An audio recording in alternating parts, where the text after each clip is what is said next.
Hello বন্ধুরা, আমার সালাম নিন। আসসালামু আলাইকুম। আশা করি আপনারা সবাই ভালো আছেন ইনশাল্লাহ, এবং আমার প্রত্যাশাও তাই। সেই সাথে আমার প্রীতি ও শুভেচ্ছা নিন।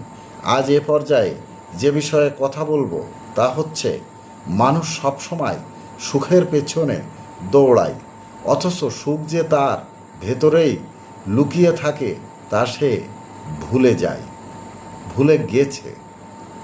এমনকি অপ্রাপ্তির পেছনে ছুটতে ছুটতেই সে তার বর্তমানে সব আনন্দ নষ্ট করে ফেলেছে বা নষ্ট করে।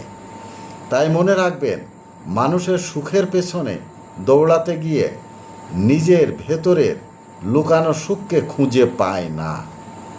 এ পর্যায়ে এখানেই রাখছি। ততক্ষণ পর্যন্ত আপনারা সবাই ভালো থাকুন, সুস্থ থাকুন এবং নিরাপদে থাকুন। শুভকামনা নিরন্তর সবার জন্য সব সময়। ধন্যবাদ ফেসবুক মেটা, ধন্যবাদ সকল বন্ধু সহ সবাইকে। আবার দেখা হবে অন্য কোনো ভিডিওতে। আল্লাহ হাফেজ।